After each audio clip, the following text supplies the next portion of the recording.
What does the new head offensive coordinator in Arizona mean for Michael Wilson, Marvin Harrison, and that backfield?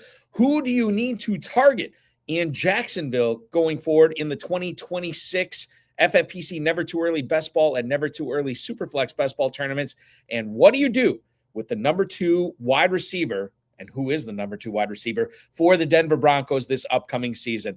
We've got a great show for you tonight. The $25,000 grand prize winner in the 2025 FFPC Big Gorilla Early Rampage Tournament, Tommy Herrin, rejoins the show tonight for a baller episode on the best ways to win big prizes here in February of 2026. Ferrell Elliott is here. We've got a great show. My name is Eric Balkman. Stick around. Your high-stakes fantasy football hour starts now. Can't stand the pressure. I've seen greater men than need a lesson. Broadcast live and heard around the world, you are now watching the most entertaining hour of radio on the planet. Welcome to the High Stakes Fantasy Football Hour presented by MyFFPC.com with your hosts Eric Balkman and Ferrell Elliott. The High Stakes Fantasy Football Hour is your home for analysis from the best players in the world. And now, because no one else was available, here are Eric Balkman and Ferrell Elliott. Solace in the scripture. Are we not all our father's sons? I became a man. Nobody ever told me what a man was. Good evening, all you Ferrelliacs and Balkaholics. My name is Eric Balkman. You are watching live the latest episode of the High Stakes Fantasy Football Hour presented by MyFFPC.com. I want to thank Rob for that beautiful intro. I'm your slightly above average host, Eric Balkman. My co-host is the definitive commissioner of fantasy football, Mr. Ferrell Elliott. Coming up on tonight's show, we got a bevy of stuff to get to. We're going to talk about what it means for Mike McCarthy in Pittsburgh, as well as his new offensive coordinator they hired today. We're also going to talk about the interesting offensive coordinator situation in New York for the Jets and what it means for Breece Hall, Garrett Wilson, Mason Taylor, and the like there. We'll get into that. And then Tommy Herrin, the winner of the Early Rampage Tournament in the Big Gorilla in 2025, joins us to talk about how his squad won the Early Rampage Tournament and was this close to also winning that $1 million grand prize. We'll get into that, as well as what he's been doing in 2026 drafts this year, including, but not limited to, conversations on Trevian Henderson, Ben Sinnott, Terry McLaurin, and more.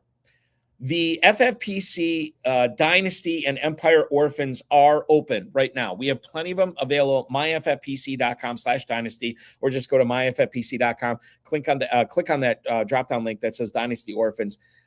Normally those leagues are $77 all the way up to $5,000. And we have many of them discounted all the way down to $1. So you basically are getting a team for $1 for this year. And, managing that into better shape, maybe a championship in 2026, maybe a championship or several championships in 2027 and beyond. I will say this too, as I was conversing with Dave the Dizzle Gerzak, former co-host of the show, co-founder of the FFPC. The $77 orphans are getting kind of slim right now. They've been flying off the shelves. So if you are interested in taking your next step in the high-stakes dynasty fantasy football, check out those 77s that we got because people have been scooping them up left and right. Remember, you don't have to pay a deposit down on that because that's already been paid for. Maybe that's the reason that people are scooping those up, because they don't have to worry about paying a deposit for 2026. So MyFFPC.com is where to go for that, as well as the Never Too Early Best Ball and Never Too Early Superflex Best Ball tournaments. $40,000 and $10,000 grand prizes, respectively, in that. $125 to enter and $35 to enter, both in the Best Ball and then the Superflex Best Ball tournament. And then we have live drafts kicking off this Monday. MyFFPC.com is where to go for the Big Gorilla, a $1 million grand prize, $350 to enter. The 7 Bananas, live again this year. The Early Rampage Tournament, live again this year. We'll get into Tommy Herrin and how he won the Early Rampage Tournament last year and how he's plotting to do the same again this year. And then for the first time ever, the FFPC Baby Gorilla. Many of you who are watching this don't participate in FFPC high-stakes leagues.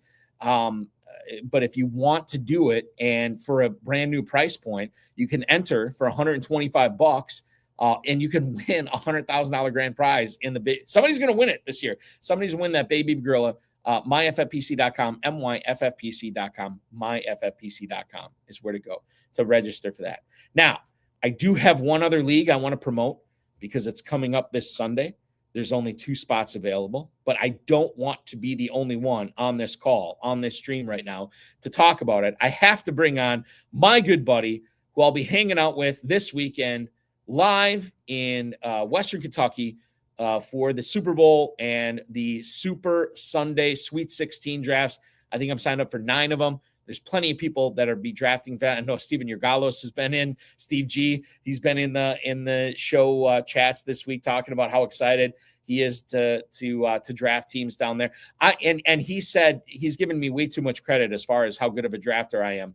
I'm just there, man, to hang out and draft some teams and have some fun. Hopefully you will be too, and I will see you there. And I'm definitely going to see this guy there, the man, the myth, the legend, the commissioner of fantasy, definitive commissioner of fantasy football and the KFFSC, KFFSC.com. Ferrell Elliott, good Wednesday evening, sir. Definitive commissioner. Thank you, brother. I love how you correct that. Earlier in the show, you described Dave Gizzle as the former Dave Gerzak, the Dizzle, as the former co-host of the show and one of the 2 founders of the FFPC. I'm sure that's how it's listed on his resume, by the way. Former co-host of the show. Buddy, we have, and for guys that are coming from out of town, like the famous fantasy soprano Stephen G, we do not want to tell them that it is in West Kentucky. It is smack dab center in the state, Louisville, Kentucky. Fly into the airport. Get over to Southern Indiana, Saturday and Sunday, drafting all day. Balky, you're going to participate in 8 drafts. The only 2. Well, I thought it was 9. Am I only in 8? I thought it was You're 9. only in 8. You also have one online coming up. Now, that's what we've got available. We've got 6 online spots for February 17th. If you want to participate in the Sweet 16, the $300 entry and $10,000 grand prize, Super Sunday Sweet 16, please do. Additionally, we have 2 spots live remaining in what we call I Want Vegas, a very popular contest that includes a prize where you can play in the FFPC, and that's all on the website at KFFSC.com. And baby, I just can't wait. I've been flying all over this country, watching football, battling cold weather, driving miles, airports. I'm so happy to what's this our 5th year, Balky, and this is the first year that we're gonna draw a bad weather day. It's gonna be very cold in Kentucky this weekend. Historically, during this event, we've always been around 50 degrees. Bring your winter coat, Balky. So we talked about this earlier. It is right now. I'm going to bring this up right now. Because I come from Northeast Wisconsin, and it is, the great part of Northeast Wisconsin. We have a fantastic summer that lasts nearly 5 weeks. So and I'm there for one of them. Right? Yes, you are about 100%. And so I looked right now, Ferrell. We have 17 degrees in Northeast Wisconsin, in beautiful Appleton, Wisconsin right now. So then you said, oh, Balky, dress warm. It's going to be like 55. And I'm like, oh my God, I got to bring my. That's what it usually is. No. But how cold is it going to be? Right. It's going to be very similar to what you're experiencing currently in Louisville. It is 19 degrees. Okay. So for me, stepping off the plane, I can wear whatever I'm wearing in Appleton. Yeah. When I get in on Friday afternoon, I'll still be good. I'll still come as you are, Balky. Exactly. Bring the beard.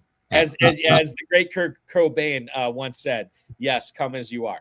Now, I want to get into the show tonight. If I could draft in the I Want Vegas draft, I have won that league long time ago, like I don't know, 10 years or so ago. I won that league 2 years in a row. It was awesome, a lot of fun. I would encourage everybody to snare one of those last 2 spots in that. Two spots left. It's a live draft, but we're gonna allow virtual drafters. So if you're listening, it kicks off 3:15 right before the big game on Sunday, and the draft will be finished a good hour before the draft. And so if you want to play, just let us know. The last 2 spots are up for grabs.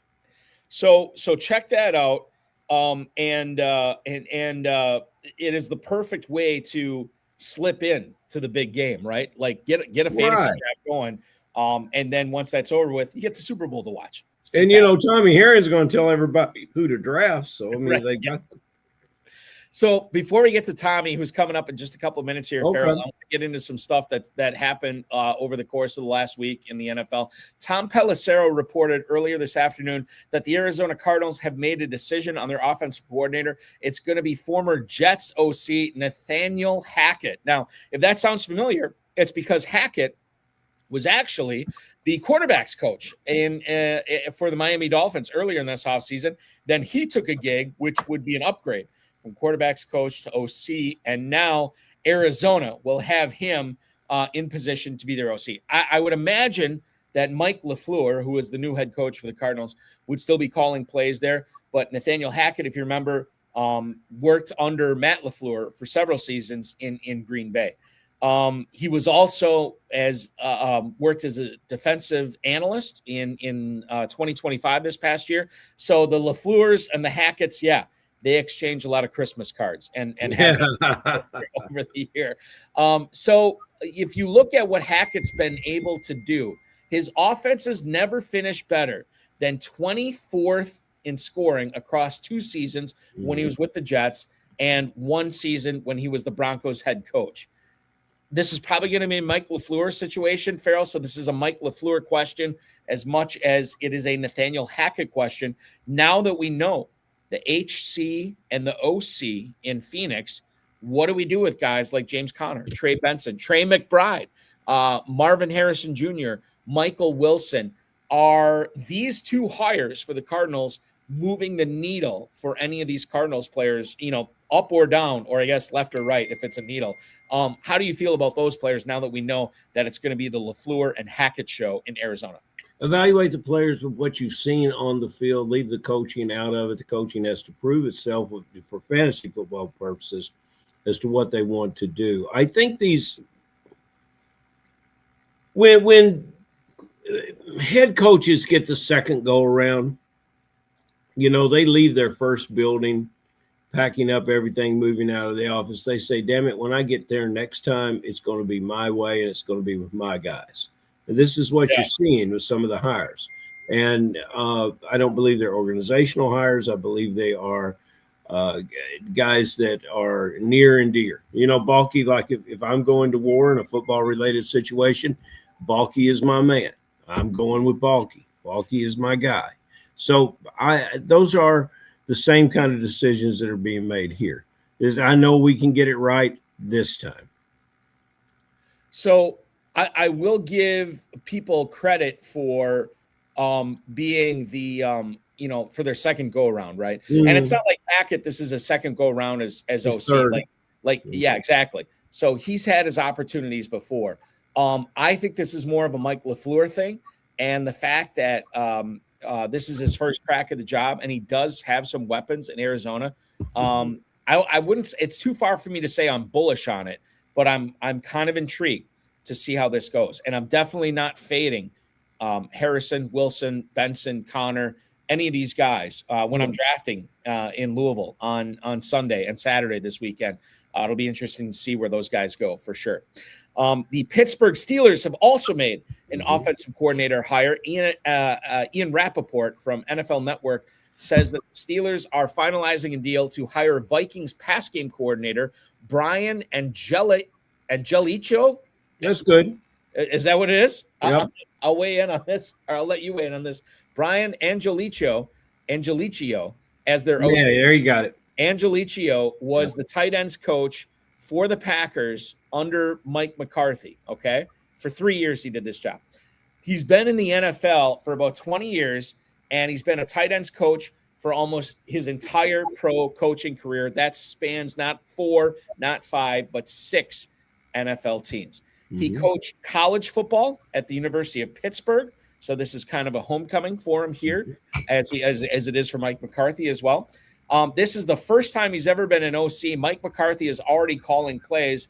Ferrell, when you consider this guy's extensive tight end experience in the NFL, do we give a little uptick for Pat Freiermuth, for Darnell Washington, for Janu Smith, knowing that the influence that Angelicio is going to have on the Steelers tight ends under Mike McCarthy in Pittsburgh? We've got to wait and see if the quarterback's coming back. What are they saying in Green Bay about it, Paul? So there's not a whole lot being reported on it in Green Bay anymore. Mm-hmm. They're saying it's possible, but again, if you remember, Mike McCarthy and Aaron Rodgers, I mean, like my last memory of these guys was they did not like each other. Okay. Green Bay, like it was a bad situation, and it would not surprise me at all if Rodgers decides to retire rather than come back and play quarterback under Mike McCarthy. I know there's a lot of people connecting the dots. I don't know if those are the right dots to connect here. And I'm going to ask Tommy about the passing game in that backfield and what Rodgers brought to it with those running backs, but that's for later in the show. So I would say that anytime, a tight end coach has a whole lot of things to do in the game. He works closely with the quarterbacks. He's part of an offensive line situation. He's been in if you look at his coaching history, you'll see that they're kind of good with all aspects of the offensive job. That's why they continue to stay in the league and get jobs like this. So I don't particularly think it means anything for the tight ends. However, Freiermuth was criminally underused in this offense, I thought, and that might have to do something about what that might have something to do with how much the running backs caught the ball. Okay, so you bring this up, criminally underused. Does that mean for you that Smith and Washington are just also rans and they should not be valued in this offense? I thought they were miscast. I thought they were acquisitions. The Smith acquisition was the strangest of all. So you're not going to use Freiermuth. What are you going to do with Smith? I think that as it stands right now, we'll talk about Jalen Warren and the Steelers' backfield in a little bit with Tommy Herrin. But as it stands right now, unless Tommy can convince me otherwise, I'm kind of staying away from the Steelers' offense. Ooh, breaking news. Yeah, that's out of San Diego, California. Yeah. So Tom Smith has just signed up for one of the KFFSC I Want Vegas leagues. All right. There's only one spot left. Maybe we can get the other one sold before we conclude the show. So right now, the Super Sunday I Want Vegas, we have one team left. It drafts at 3:15 p.m. Eastern time on Sunday. And you say, Balky, I can't. I got Super Bowl plans. I can't make it. I can't fly to you don't have to. You don't have to. You're a virtual guy. You can be virtual and draft the team online right before you enjoy the Patriots and Seahawks pummeling each other in Super Bowl 60. Nobody can do that. Nobody can do a virtual live draft like the great Jesse Bumstead. And that was a product of COVID 2020. Right. Ferrell, the last thing I'll bring up before Tommy comes on. We got to get Tommy out here. The New York Jets have made an offensive coordinator hire, and it is Frank Reich. Yes. Who will forever be remembered in Eric Balkman's teenage psyche as the guy who was the quarterback for the Bills in leading that incredible comeback against Warren Moon's Houston Oilers to get to the Super Bowl that year. Whatever he has done since then, it's been a blur because that's what I always remember for him. But if you remember, Reich was Stanford's interim head coach last year. He finds himself now as the OC for the Jets. They have an empty backfield if Breece Hall decides to sign elsewhere. They have Garrett Wilson and not a whole lot of other wide receivers. They do have a young tight end in Mason Taylor. But as far as quarterbacks go, I don't know what they're doing at quarterback in 2026. The fact that Reich gets hired here, not an innovative young head coach, which I see so many NFL teams doing, and the fact that they do lack a lot of playmakers. I don't know why Breece Hall would come back to this offense, so I think he's gone as well. Ferrell, I just talked about how I'm down on the Steelers offense for 2026. I'm probably even more down about the Jets, despite the presence of guys, good pieces in Garrett Wilson and Mason Taylor. Don't you believe they've hit rock bottom? Don't you believe there's nowhere to go but up? And those are very good ball players. And what is left, With Brees Hall, yeah, he's going to be attractive around the league, but there's always the devil you don't know. Right. They could make him. They could learn from their across Jersey comrades, the Giants, and not let their best running back go. It sure as hell didn't work for the Giants. So, the story is too early to be told, but yeah, with Reich, players love it. That's one thing, when he talks to players, players are enthused. They feel that he's going to bring the best out of him. So out of them and help them be a better ball player. He has that kind of mentality and that kind of relationship historically with the players. And he's seen it all and done it all, and he's got a bit of gravitas. And how tall is he? You're talking about Reich. Frank. You want to know his height? Yeah. Frank Reich walks in the room, people notice him. It's just what I'm saying. He's that kind of guy. So Frank Reich is listed as 6 foot. I don't know if that's accurate or not. Yeah. That's not accurate. Okay. He's like 6'3". Last thing I want to bring up before Tommy Herrin comes up. Ferrell, Tyron Montgomery. Give me the scouting report on Tyron Montgomery from the Senior Bowl for all the Dynasty bros that are watching this tonight.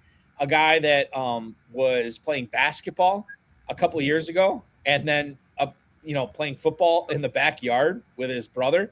He decides to play football, crushes it with John Carroll University, the pride of Ohio, and makes it to, I think his team made it to the Final Four of the D3 college football. Yes, they did. This year. Shout out to the University of Wisconsin River Falls, who won the whole thing this year, having not been in the whole thing, not been in the playoffs at all in like 30 years. They win the whole thing. Got to get up there to River Falls and do some scouting. River Falls, dude, that's all there is up there. They got a pretty good basketball team and a really good football team.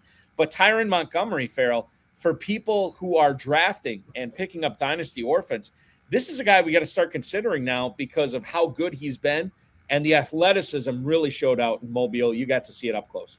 Yeah, and Tyron is a wonderful guy, a humble guy. We've yet to even begin to see the peaks that he might reach. And he's, the old proverbial one day at a time.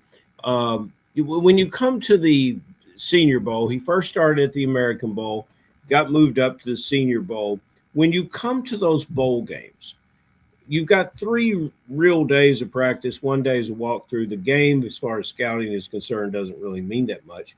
So the practices tell it all. Mm-hmm. And you want in those 3 days to have one big play, just one big play, Balky. You've accomplished something. Tyron at each stop had 4 of the 6 days where he had at least 3 big plays every day. And it's unprecedented. And he got a lot of attention, and now he moves into combine consideration. He'll have to leave his campus and go to probably University of Cincinnati for a pro day. So, he won't be in familiar territory for his pro day, and that's always a challenge. But, a lot will depend on how he runs, but I think he'll run well. And yes, there could be worse picks that you would make in your dynasty drafts, especially through all 7 rounds. If you have all 7 picks, you could be you take a flyer on Montgomery, and you're going to be highly pleased. We fell in love with Xavier Legette, who when he went through his last year in college, no one really particularly knew who he was unless you were deep into SEC football. This is not SEC football. This is John Carroll University. But Tyron Montgomery is a capable ball player and above a number of receivers that might be in this draft. So go right ahead. I think in regards to dynasty fantasy football, you talk about Montgomery. He is probably not going to be a first-round pick in dynasty drafts with the FFPC this year. Oh, no. So then when you get to the second round and the third round, what are you drafting on? You're drafting on athleticism, and you're drafting on potential. And this guy, as high as a ceiling as anybody has. So we'll see what happens to Tyron Montgomery. My 7th round draft pick in all dynasty drafts last year, Balky. 7th round draft pick, Kyle Manungai? No, sir. Jacoby Cross. JCM. Crossky Merritt. Yeah. Good Bill old Bill. Merritt. And we'll see. Like, he could be one of these guys. And I don't think we'll get into JCM tonight, but I'll just say this right now. There's a very realistic possibility that he survives the draft. He survives free agency, and he could be the lead running back for a Washington Commanders offense next year that's going to feature a healthy Jaden Daniels and a team that's desperate to get back to that NFC title game where they were at the end of 2024. Speaking of title games, this guy that we're bringing on tonight not only made it to the early Rampage title game. Well, I mean, not title game because it's a sprint, but he won the early Rampage tournament and the 25 grand that came with it. I say 25 grand because that was the grand prize that he won for that. But that same team was the third runner-up overall in the FFPC Big Gorilla. For all these people saying like, oh, you can't win serious cash when you're drafting this early. Well, this guy did, because he took his early Rampage team into a fourth place finish and another 20 grand. So he won 45 grand just with this one team. He's been on the show before. He's won a ton in the FFPC over the years, as well as the KFFSC. You connect with him on X at Tommy Island 69. He is doing a draft with the FFPC as he appears on this show tonight. Oh, that's cool. Please welcome back on to the High Stakes Fantasy Football Hour, Mr. Tommy Herrin. Tommy, there he is. Good evening, sir. What? How are you? I'm great. How are you, gentlemen? Gentlemen. We're doing excellent. Excited to talk to you. We just talked about Tom Smith signing up for that KFFSC I Want Vegas team that's drafting on Super Bowl Sunday in the afternoon. You just signed up for that league as well. Yeah, I might have gotten a little tug, and I'm in. I'm certainly in, and I've got a partner coming in that I'm bringing in, and may not be able to bring him into Kentucky this year, but I'll bring it. He's got to talk to the wife, but maybe next year he'll come. But he's going to join us, and he's doing a few of these FFPCs with me already. So I always tell players that are trying to get away home is let me talk to the missus. I'll be glad to talk to all the wives. Yeah, I'm going to bring some of the winnings that I've had at FFPC to Kentucky, because I've had I haven't had the best of luck, but I've had the best of times. Wow. And the best of friends, and I will continue on, and I'll bring more folks in. So yes, I'm excited to be here, and good to see you both. I'm just glad I can talk about some weather with you guys. We got a foot of snow here and outside of Charlotte this last weekend. Of course, it's all melted now because that's right. what we get, which is beautiful. So I'm good. Tommy, my aunt and uncle, they have lived in just outside Greenville, South Carolina for 20 or 30 years. And my aunt grew up in Northeast Wisconsin. And she's like, there's like one snow plow in all of Greenville, South Carolina. And if you get a half inch of snow there, everything shuts down. Nobody knows how to drive. Right. He was sending pictures to me this week. She's like, look, we're snowed in for a week. And I'm like, a week? Like this is like a normal Monday for us, where we just shovel everything off and we go off. So, but yeah, the winter storm is hitting us very differently in all parts of the country this year. Steve Urgalos, Steve G, Fantasy Sopranos, Tommy. He says he's in that draft that you're doing right now with FFP. I met his. Yes, I met his representatives last year. Some of the best gentlemen. Yeah, they were awesome. So why don't I do this? Well, I'm going to wait. And make a pick, because we're going to talk about somebody in a bit. Because perfect. Yes, that person might be someone I pick. So the pick. What round are you in, Tommy? What are we in? We're at the 5-6 turn, and I'm which, by the way, not saying any, not this means anything, but the early Rampage World Heavyweight Championship of the World team from last year drafted in the 12th spot. So, and the team that finished third in the Big Gorilla, or the whatever it's called before that, previous year, drafted in the 12th spot. Dude, there's something to be said for this right now. I have to ask you, Tommy, winning the early Rampage tournament last year, and obviously we know that the early Rampage is only going to apply to the first 200 leagues that fill And obviously it's a reward to people who want to draft early. When you consider, because you draft early, you draft in the middle, you draft late, you draft all the time. That's right. How much do you change your philosophy and how you approach these drafts when you're talking about drafting this early in the season? Because there's a lot of nuance to it. Running back, backfields, quarterback situations, coaching situations, the fact that so many of these offenses can change on day 1 or day 2 of the NFL draft. There's a lot of stuff that's in motion. And yet you seem to be dialed into it, and you handled it well last year. How do you change your approach drafting in February, January, and March? Well, some of it's filling it out. Some of it's playing the if you think about it, like the momentum from the back part of the year. If you think about it, there's a lot of players that get momentum, like call it the last 6 weeks of the year, carries on to the next year. And then some of it's speculation on thinking about, it's not just about the draft, it's about free agency, because we've got free agency coming up in March. So there's a lot of speculation. We'll talk about some of those, here in a bit. But yeah, I mean, it evolves. And that's one of the things I've learned in drafting and high stakes and drafting the FFPC is letting the drafts evolve. I think that's one reason why, and by the way, Ferrell, you'll love this, because I'm going to play a lot more of the online Kentucky tournaments. Yes, sir. Because what I've learned is I don't do as well in there is because I focus everything in one weekend. Yeah. And I'm drafting in one mindset. So I think it does evolve, and I think it's important. So, the team I drafted here, it was, it's funny. It was my 9th team that I drafted, because I think my first team, and Balky, I think I was on the Roto-Viz show with you earlier this year. I had a team that was in 5th.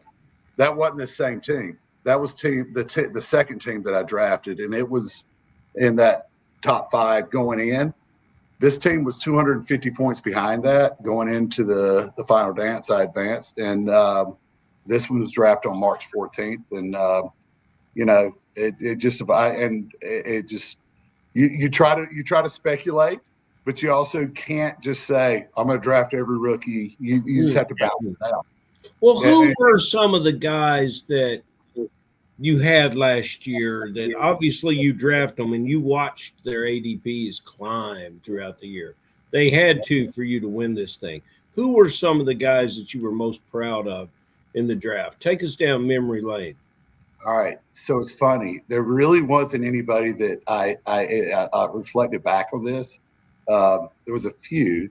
It was more of and one of my focuses this year was on draft construct. And thinking about it, which means that when I drafted, I adjusted in the draft. So it was like you had to adjust. You can't just go and commit. Everybody said you have to commit to one strategy, but it is about building the right construct. But my big winner, I would say, was Chase Brown as far as value, because I got him at the 4-1.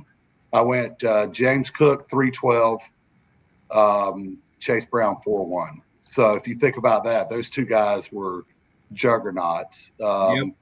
James Cook, obviously, for what he did all year, and then Chase Brown down that stretch was phenomenal. But also, I mean, my first 2 picks, it's not like I did Amon-Ra St. Brown and Nico Collins at the 12 at the 1-2 turn, and that worked out. The turn worked out well. I did Olave, Devontae Smith at the 5-6 turn.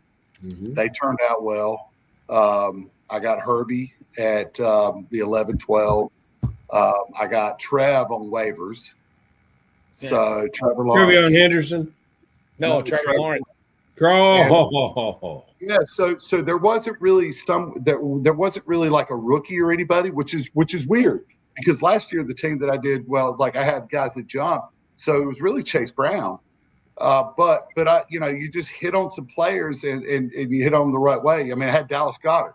He was a touchdown monster. And I mean, this team really evolved throughout the whole year, which is why it wasn't one of the leading teams going into the sprint. Like it was 250 points behind my best team going into the final sprint. So there was no player, Tommy Island. There was no player that I got his season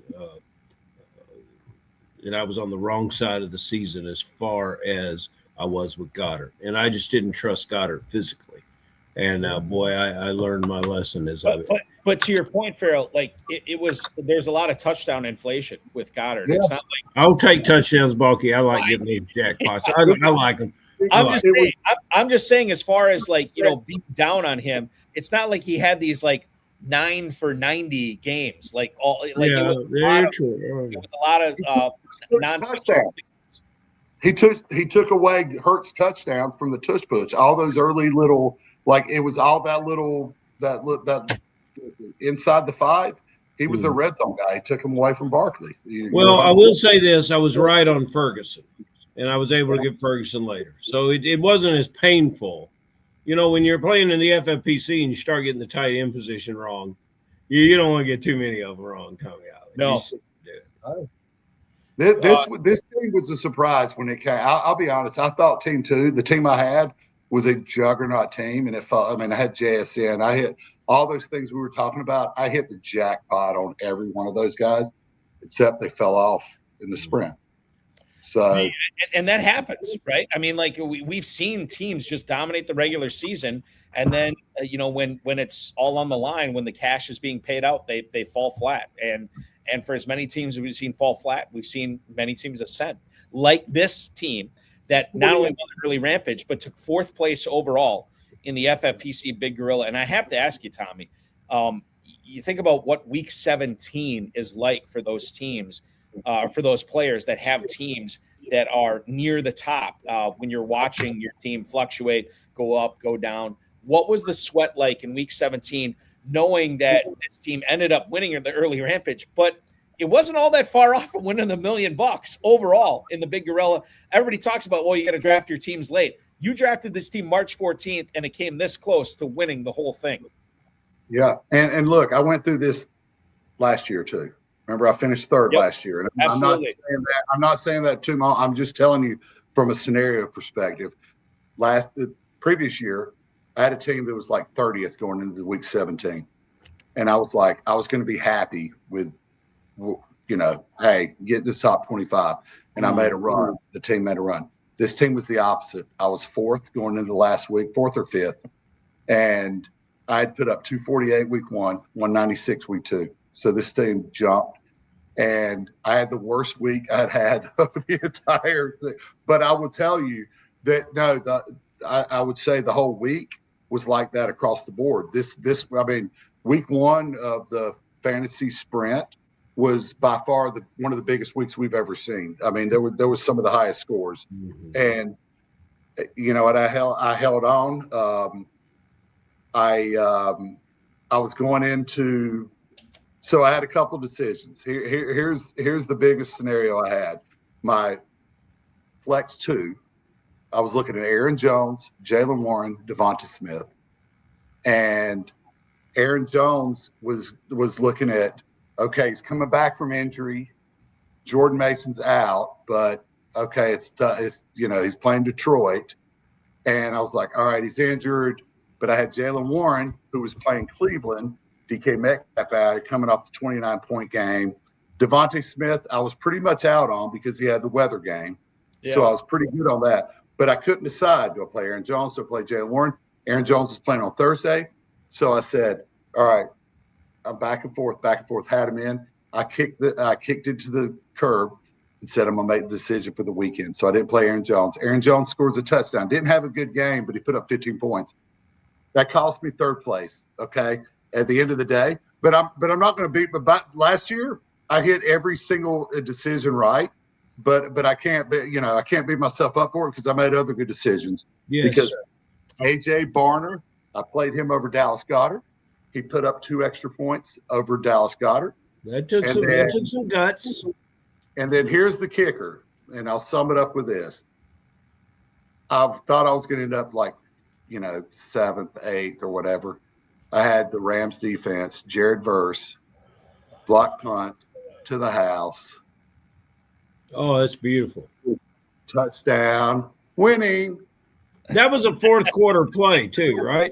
It was an end of game play. It wasn't the end of the game, but it it was what put it over the top. Gotcha. It was like the previous year when I had Jahmyr Gibbs take it to the house on a 41-yard touchdown run that put me into third place. No, it was so similar but so different, and it was awesome. So to answer it, a lot of emotions, but I didn't have high expectations, and they exceeded my expectations. Love it when that happens. So let's see. Because Puka did not blow up like everybody expected. It's a great. Well, he sure didn't. It's a great thing looking in the back. This weekend in Kentucky, we start our 2026 draft. Let's look forward. You talked about picking up Trev, so obviously you love this player since you're on first name nickname basis with him. So Trevor Lawrence. There's a player that I don't think you're going to get on the waiver wire in That's right. 2026. You're going to have to go ahead and draft him. Are you going to buy back into the Trevor Lawrence success, especially based on what we saw at the end of the season? Yeah, I'll buy him right now. He's going around. I mean, I'm not going to prioritize him. He's going around QB, 10, 11, 12, 13. He's going around Dak Prescott, Patrick Mahomes, and those guys in that range. And, obviously you're getting a discount on Mahomes, and you always get a discount on Dak Prescott. But he's going in that range.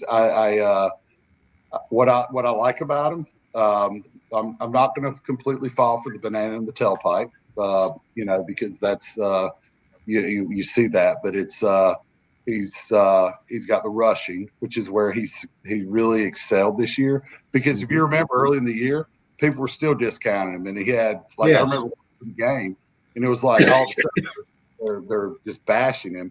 Then the next thing you know, fourth quarter they win the game, and they're like, oh, he's a superstar. Rushing, he's got weapons. He's got more weapons than he's ever had when they added Jack Myers, and he's got everybody back, and he's got Liam Cohen, and he's got that. I mean, so I like that success. So I won't prioritize him, but I'll draft him. That's in that good range of quarterbacks right now. Well, guys, that's one of the most interesting things that I'm looking forward to witnessing this weekend, because I think the quarterback board is the biggest change for 2026 over what we had in 2025. I think that's going to be the biggest. Balky, are you there with me? Yeah, I can tell you this right now, Ferrell. As far as quarterbacks go in the FFPC Never Too Early Best Ball Tournament, which I'm going to cite data from Fantasy Mojo, Darren Armani at I love that guy. FantasyMojo.com, the godfather of the Pro Search Joes. Anytime we cite ADP, it's all to FantasyMojo.com. Get a subscription there if you're playing in the FFPC. No surprises at the top. Allen, May, Lamar Jackson, Joe Burrow, Jaden Daniels, Jalen Hurts. But then if we get to after the fifth round on, we see Jackson Dart at that 6-7 turn, Caleb Williams in the mid-7th, Justin Herbert in the mid-7th, and then Trevor Lawrence, who we were just talking about with you, Tommy. Trevor Lawrence, quarterback 10 at the 7-12, right before Patrick Mahomes, Dak Prescott, and Brock Purdy. Those are the top 13 quarterbacks there. And then if you want to get a second quarterback after that, you can wait until the 9th round. Goff, Love, Stafford, Nix, Shuck, believe it or not, Baker Mayfield, all in that territory. So, yeah, there's been a lot of changes in how people are attacking the quarterback position for 2026. That feels right, though. You know what I'm saying? It kind of feels right. Yeah, no, I don't actually have any quarrels with it at all. It totally makes sense. What I would have a quarrel with, Tommy, and maybe you would as well, Terry McLaurin has fallen to wide receiver 26. So he's being drafted as a third wide receiver in the FFPC Never Too Early Best Ball Tournament. He's going at the 604. This is right after Egbuka and Brian Thomas, and it's right before the rookie Carnell Tate, or the soon-to-be rookie Carnell Tate, Cortland Sutton, and Mike Evans. Do you think that people are letting this guy slip too far based on a bad year, catching passes from Marcus Mariota for the majority of the year, not Jaden Daniels, not to mention his own hamstring injury that kind of hampered him early on in the season, came back to bite him midway through the season as well. I don't know, man. I know McLaurin's not over the hill yet, but to me, this represents a good buy in the early 6th round, because I think he's going to pay off that and more in 2026. I'm gonna one up you. I'm gonna take him in the 5th round. Okay. Oh. So I'm gonna take him at the 5-12, and ahead of Brian Thomas Jr. because I'm on the clock right now. Oh, perfect. Yeah. Is this so a never too early tournament, Tommy? this is the Big Gorilla. Oh, Big Gorilla. Okay. Big Gorilla. Hold on. Why am I hearing a basketball highlight right now? Is this me or is this somebody else? Oh, I don't know. Tommy's got a TV on behind him, but maybe I think he's got it on mute. No, I just muted Tommy just to make sure. It is Tommy. Tommy's got it going. Tommy's got a lot of stuff going on right now. How do I have volume? I don't have any. I'll just turn the TVs off. Okay. Yeah. I still hear it. I still hear it. Is it on your? Do you have a tab open on your internet browser right now? No, I don't hear it. Tommy likes to stay informed, Balky. And he is from North Carolina. They have basketball demons filling up the It was space. not my TVs. It was definitely not my TV. Okay, all right. You better give it back to whoever it belongs to. You hanging it over there on your wall. Tommy, in the Big Gorilla draft that you're in right now, are you on the clock in this slow draft? Yeah, and I'm going to pick right now. Okay. I'm going to pick McLaurin at the 512. 512, Terry McLaurin. Is this your third wide receiver, second wide receiver on this team? Second wide receiver, because we did Trey McBride at the 112. Okay. He fell to 112. And I'll tell you this, and I'm going to take BTJ. It was between BTJ and Roma Dunze, so we're going to go BTJ. Now, why Thomas over Odunze there? Just right now, that's where we went. We're back and forth. That was close. So Yeah. you might talk me into it. I haven't made the pick yet. So no, I'm going BTJ. Yeah, that's where we're going. This is going to be the first of many. I mean, I'm going to probably I have to invest some of the winnings this year, so I'm going to have even more teams than this year. So You might play some of those baby gorillas too. we've got Malik Neighbors, so we're going to go back to year one. I love having BTJ and Malik Neighbors together. So it didn't work last year, but it worked year one, 2 years ago. So we're going back to that. So Ironically, Tommy, in one of my Kentucky dynasty teams that I have, I drafted both Neighbors, and I had 2 first-round picks, and I drafted Neighbors and Thomas in 2024, won the whole league. And then this year in 2025, didn't make the playoffs, ended up winning the consolation bracket, didn't even make the playoffs with Kyle Pitts, which was super frustrating. But I'm loaded for bear, excited to get back on there with Thomas and Neighbors in 2026. For sure. We've been talking wideouts, Ferrell. Let's talk about a backfield here. Let's talk about a backfield. Can you guys remember to last summer when we had the pros versus Joes? And Balky, I don't think, and Tommy, I was curious where you were on this player, but we couldn't get much started for Gainwell at Pittsburgh. Am I remembering it correctly? Is that the way it was? And I would bring up Gainwell and get regularly shouted down by everyone, that was coming in.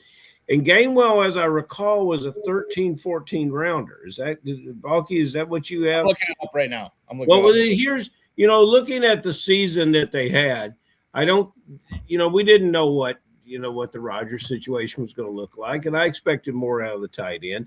But the thing that I loved about Gainwell is I thought he would catch a lot of passes. He caught 73 passes. That was 4th in the league for catching amongst the running backs. He doubled up. You guys want to listen to some of the names that he doubled up? It was 73, more, twice as much as Barkley, Jacobs, Etienne, Kyron Williams, and Javonte Williams.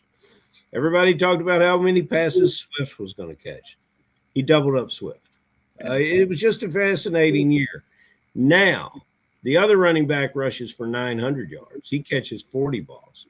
Neither of them scored a lot of touchdowns because Pittsburgh wasn't doing that. Tommy Island, what do you think about these guys for this upcoming season there in Pittsburgh with what we know about them now? Are you in business with both of them? Do you think Gainwell repeats that reception prowess? What do you think? So, Tommy, before you answer this, I'm just going to tell everybody this. In the FFPC main event last year, at the time we cut off drafts, Kenneth Gainwell was running back 81 in the 19th round. if we look at his never too early price this year, running back 44, he has moved up to the 12th round, and we don't officially know where he's going to be playing in 2026. So the backfield with Pittsburgh, as it stands right now, Jalen Warren, Caleb Johnson, maybe somebody else that they add there. But I think that to Ferrell's point here, Tommy, this is a weird kind of situation that you want to be able to get right in drafts right now. Yeah, here's what I think about it. I don't think you have to nail it. I think Jalen Warren's a good safe pick. Now, the risk is he worth the 6th-round pick? If Gainwell gets a big payday, because he could. Yeah. I mean, there's a lot of teams that need running back. There's a lot of teams that will go after. If he gets a big payday, then Gainwell, then Warren's the 1A. At the end of the day, this offense can't run like it did this past year, because what Gainwell got, he was Rodgers' number 1. It should have been DK Metcalf.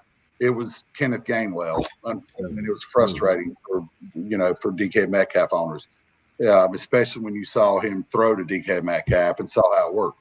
So I think Warren's a good pick because and then I think Gainwell at 12 is a good pick. Because either way, he's going to work in. If he stays there, he gets re-signed, he's going to get volume. So I don't think you're going to kill yourself. And I think Caleb Johnson is all dependent on Gainwell. If Gainwell doesn't leave, then Caleb Johnson's he's the moot point. He's special teams at best, and but we'll see. He's going to have to earn his way in. So he's a speculative best ball guy. So just real quick, let me interrupt you there just for a real quick second on Caleb Johnson, Tommy, running back 57, 16th round. At this point, where we don't know what's happening with Gainwell, is that a good investment for FFPC owners? Yeah. Because here's what I'll tell you. I think running back is the biggest crapshoot. You talked about quarterback. Running back is the biggest crapshoot this year that I've seen. There's 7 running backs that I believe in, and it's basically that. I wrote these down going in. It's Bijan, Gibbs, Achane, CMC, JT, Cook, Chase Brown. And then you're talking about Genty and Hampton are RB1s. Okay, let's assume they're going to be They're RB1s. And then you've got the guys like Jacobs and all these other guys. I have no confidence in the rest of that tail. Like RB2 and RB3 is up in the air, especially going through free agency. And there's a lot of guys. I mean, you're talking about Jeremiah Love is an RB1 right now. He is 100%. And that feels like Genty to me right now, right? I mean, that feels like, especially early, and I love Jeremiah Love. I think he's a beast and everything. But like, this is early. Like, for me, I'm not, and I know we'll get into some of that later. I'm not drafting Jeremiah Love right now in the 2nd round, because what's the best thing? You're drafting him at his ceiling right now. Is he going to be the number 1 running back? So that's why I think running back, you can take a lot of chances this year. We don't know the landing spot for Love either, right? I mean, he could land in a very favorable situation. He might not land in a very favorable situation as well. Right. To your point, Tommy, he is going neck and neck with Amari and Hampton right now. Love is also being drafted ahead of Chase Brown, Saquon, Bucky Irving, Josh Jacobs, Breece Hall, Derrick Henry, all these proven guys. Now, maybe it works out.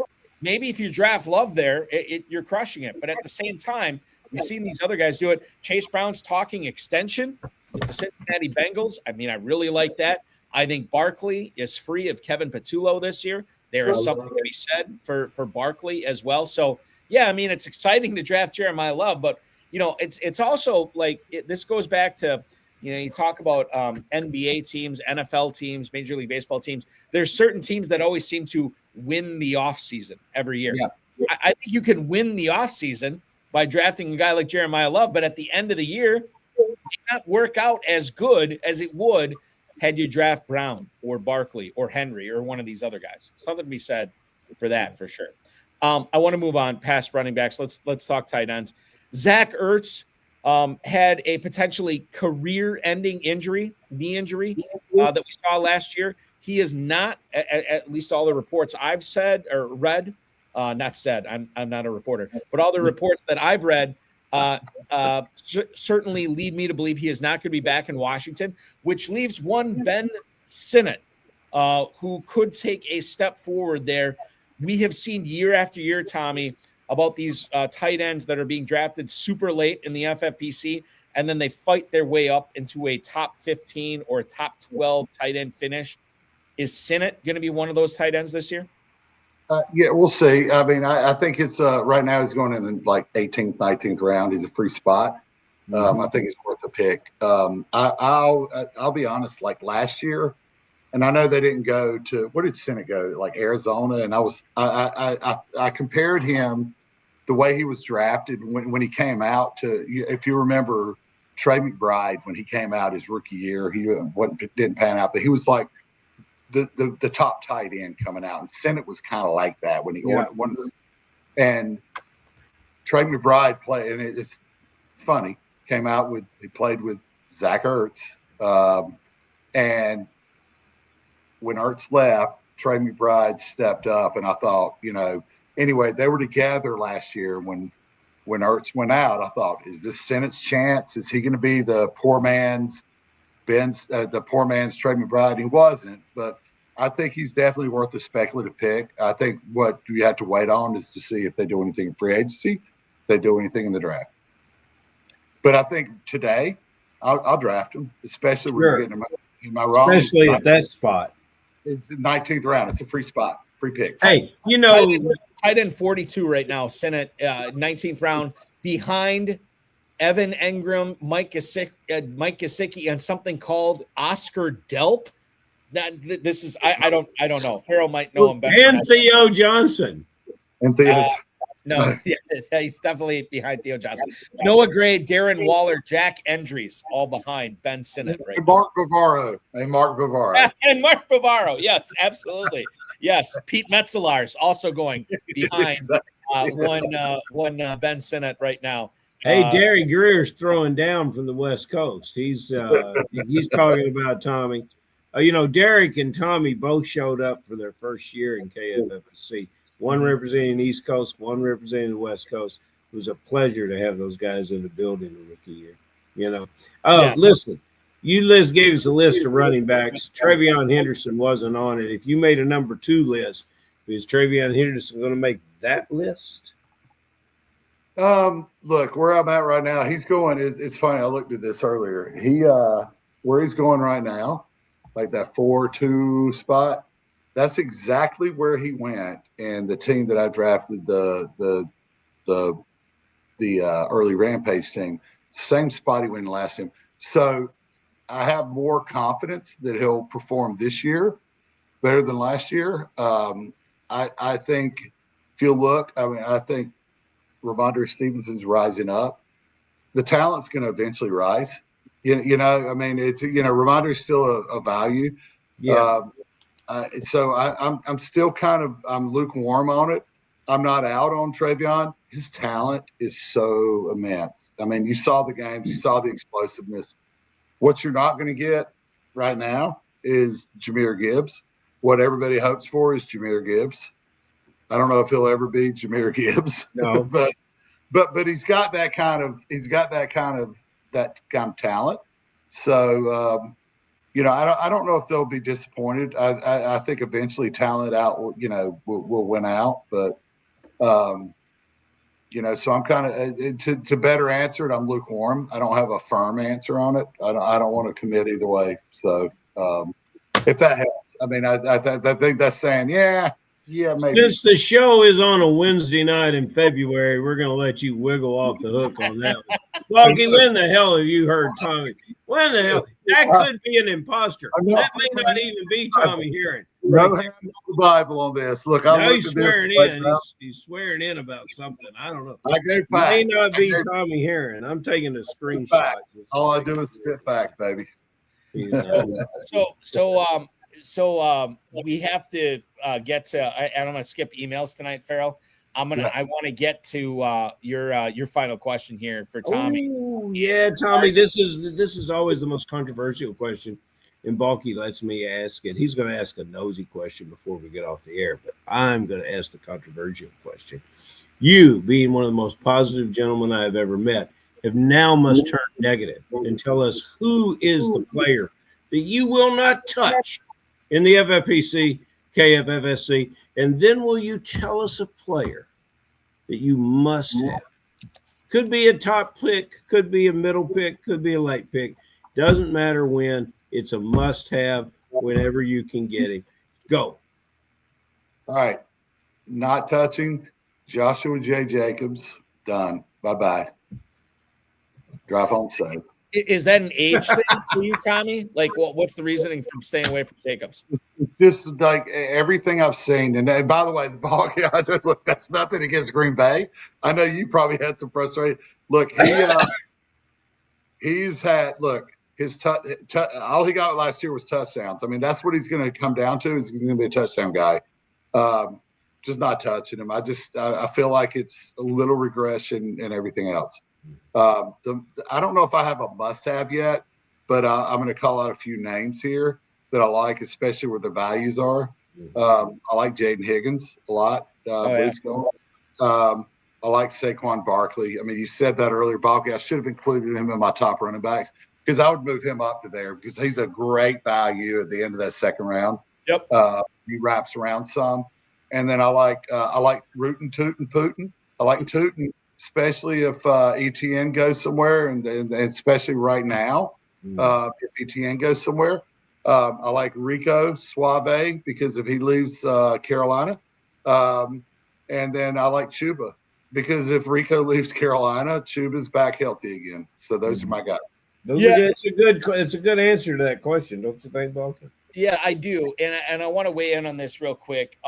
In regards to the Jacksonville backfield situation, if you take Tootin as running back 31 right now at the 902, let's say ETN re-signs and he stays on as Jacksonville's lead back, well, you have the injury away type guy with Tootin there that does a lot of the same things that ETN does and would probably ostensibly be used in the same way that ETN was if ETN were to go down. So I do like that call. The Barkley call, I think is interesting, guys, because if you end up having an early, round pick in the first round, let's say you have the 103 or the 104, you could get a guy like Chase Brown. You get a guy like Jamar Chase or Puka Nacua early, right? And then when it comes back to you could take Saquon Barkley at the end of the second round and still end up with Bucky Irving, Chris Olave, perhaps George Pickens, Tedero McMillan. Like that is a formidable start there where you can get two wide receivers within the top, 25 picks and still get a guy like Saquon Barkley to pair with them. So I'm a fan of that as well this year, Tommy, and we'll see what happens this weekend in Kentucky, whether I can follow through on that or not. But it's going to be a lot of fun. Final question for you tonight. This early Rampage team got you a $25,000 grand prize because you drafted it so early, but it also finished fourth overall in the FFPC Big Gorilla competition, which was an additional 20 grand. This single team earned you $45,000. I know you talked about investing in the KFFSC this year. Are you investing in anything else, maybe non-fantasy football-wise, with this big windfall from this one team in the Big Gorilla? Ferrell knows this answer. Yeah. So by the way, I won, and I had other winnings. So as you know, I won 13 league titles this year. So I had a good bang. So more so to say, everything's ready for next year. I was able to take some out, and it's going towards which should be I'm going to close hopefully end of this month, early March on the new house that I'm building, which will have, you see a few TVs back there, but you got Tommy Island coming. I'm going to have an 85-inch, 250s on each side, so 5 TVs in the living room. It's all been, everything's ready. Tommy Island is ready to go. And I have to show this because this is what my sister and her family got me for Christmas this year. It was one of the best. This is going in my bar, which is nice. This Tommy Island established. Proudly serving whatever you bring. I love it. So You know, guess I what? bet, Balky, that you can get a mighty fine old fashioned down there at Tommy Island. I took a little drive down to Duke University to see a ball player this year from Kentucky in October. The leaves were turning, the sun was out. I think my destination is not going to be to see the Blue Devils, but it's going to be to see Tommy Island this year. Yeah. watch a little football. And Donkey's coming down. We're gonna look. If I have to fly your ass down, you're coming down. There you go. You know, one of my best friends, and I was the best man at his wedding. He lives just outside Charlotte, so it could be two birds with one stone. Tommy, if I pop down there and hang out, we'll hang out in Tommy Island's bar, and I will bring good stuff. I will go around the North Carolina is a massive, massive stronghold for some of the best craft beers in the country. So we will bring craft beer. We will get some good bourbon for old fashions, and we will have a time there for sure. You know, I think I'm going to get one of the girls to write a song about Tommy Island. I think I that's love it. I love it. Yeah. Ferrell, Let's meet the girl. we got a lot of we're mossy tonight with a lot of great ideas that are coming up. Tommy, I wish you nothing but the best of luck, not only in the Big Gorilla and the early Rampage for the Big Gorilla, as well as the Never Too Early teams that I know you entered in so far, and the the KFFSC I Want Vegas team, our league that you'll be drafting in, and hopefully that will prompt you by winning that league to hang out with us in 2027. Let me add one thing on that. Yeah, let me add one thing on that, because the team name I'm going to do, and I want to give this shout out on this show, is the team name I got is This Is for Antley. And I don't want to do a bad note. So by the way, I did talk to Dan earlier, so I know you guys, he's going to talk to you. We need to do it. You guys this weekend, do a little moment of silence for my buddy Jeff Wheatley, one of my very best friends who passed this year, who it's first year last year. So my team name for this one is for Antley. And he's the one who really got me started in fantasy in FFPC. And I know, Balky, you've known him. So, hey, I want to say this is a celebration. I get to go spend some time with his family in Albuquerque in a couple of weeks. So I just wanted to end on that on a good note, not a down note to anybody. Good note, because that's what he wants. He is a fantasy football legend, and I want to end on that note. So I will say, as far as anybody watching this that is not familiar with Jeff, there was a couple of years ago where Jeff was basically the leader. He might have, and Tommy, you can correct me if I'm wrong on this. Did he win the Football Guys regular season title, Football Guys Players Championship regular season? Because I know he was leading. He was leading, but he was very close. But he did win. He won another one. He won the FFWC or whatever. But he was. Oh, okay. Yeah, that's right. Yeah. He was leading twice. He was leading twice in the FFPC.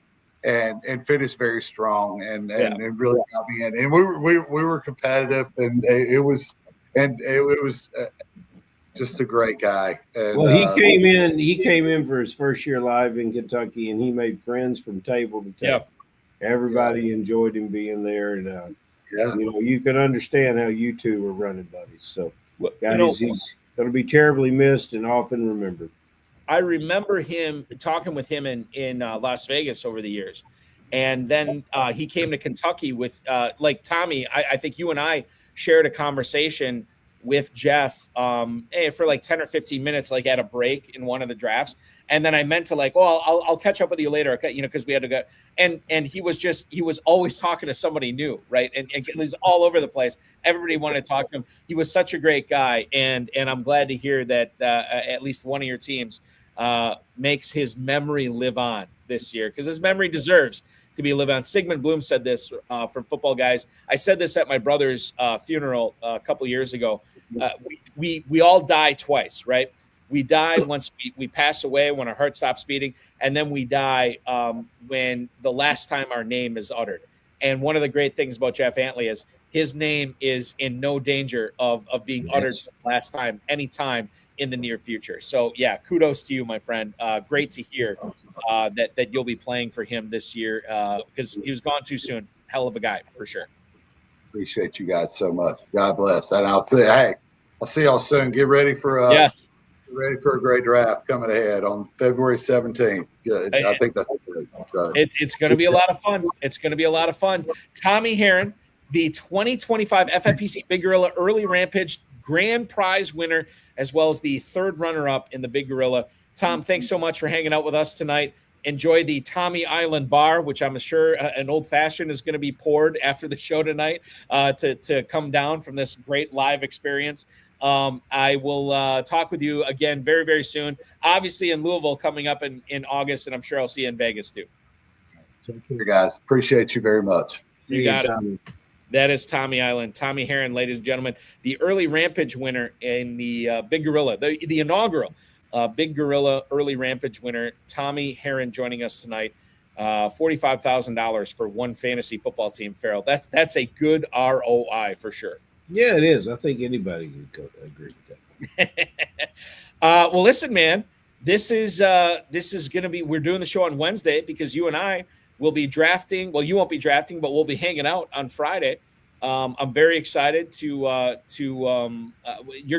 we're going to find someplace in Louisville to hang out and have dinner, right? On Friday night. We're going to be on the property at Caesars at the steakhouse.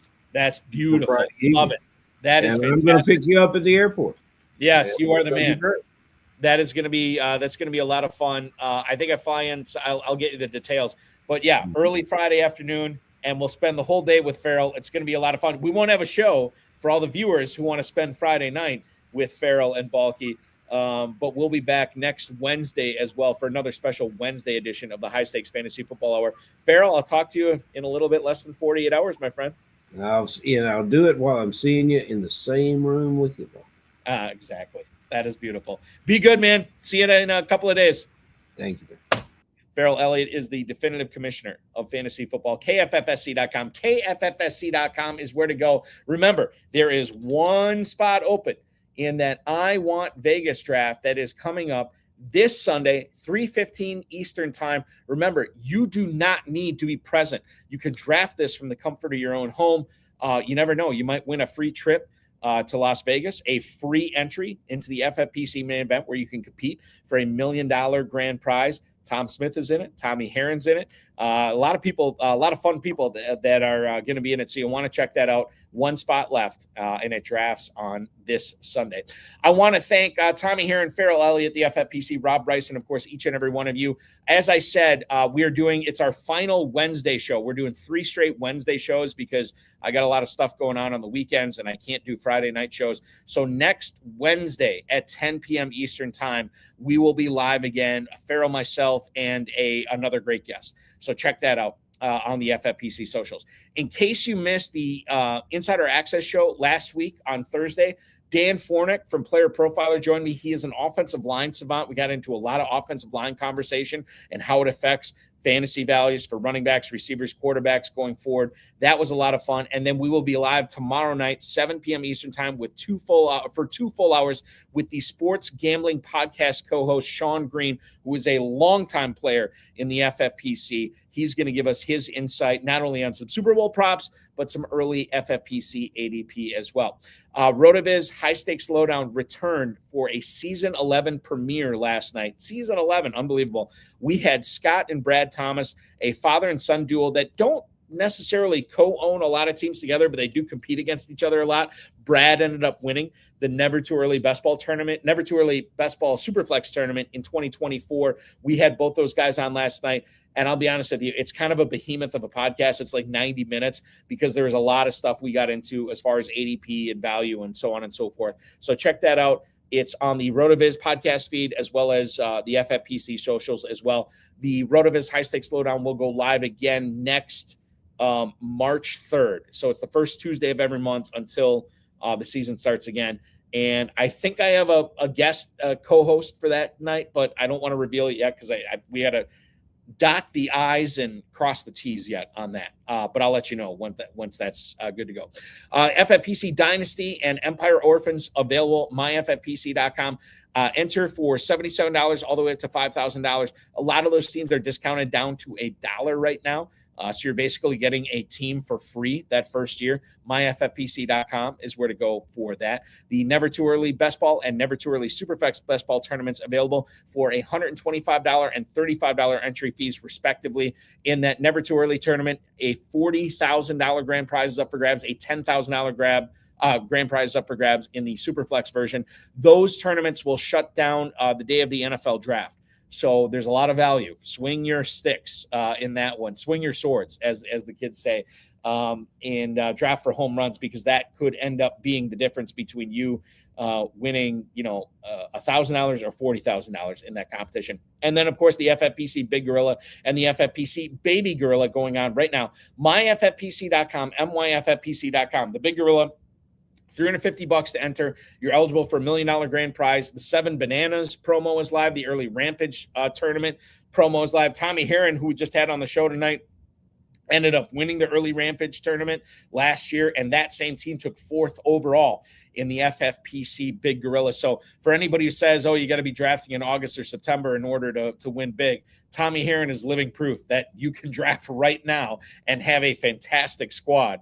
Threaten that $1 million grand prize, or perhaps win it this year as well. MyFFPC.com, MyFFPC.com, the KFFSC 2026 Super Sunday I Want Vegas Division, 3 p.m., 3:15 p.m., beg your pardon, Eastern time on Sunday. One spot left for that. Register now, KFFSC.com. Remember to like this video, subscribe to the channel, comment on the video, share it with your friends, share it with your enemies, and get notified each and every time we go live, which will be tomorrow night, 7 p.m. Eastern. Myself and Sean Green from the Sports Gambling Podcast. Your Super Bowl weekend kinda starts right now.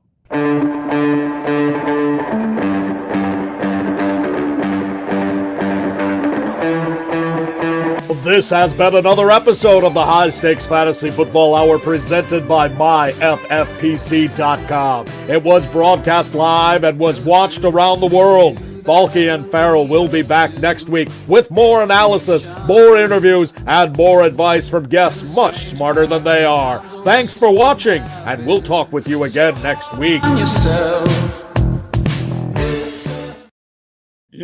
We had a post in the chat. I think it was from Tom Smith on YouTube tonight. And we're talking about the man cave that Tommy Herrin is building with his big payday in the Big Gorilla last year. But I'll say this. He said that he wants to have the Super Bowl party in 2027. Yeah, Tom Smith posted. I'll post it right now. At Tommy's house next year. The party will be in Kentucky for the Super Sunday drafts. That is where the Super Bowl party will be. You can hang out with Ferrell. You can hang out with me.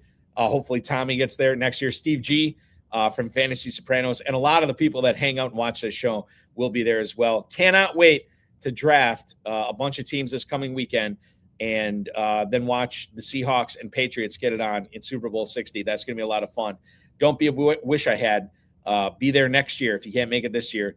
It's going to be a lot of fun. Thanks so much for watching, everybody. Enjoy the Super Bowl on Sunday, and we will talk with you again next Wednesday night.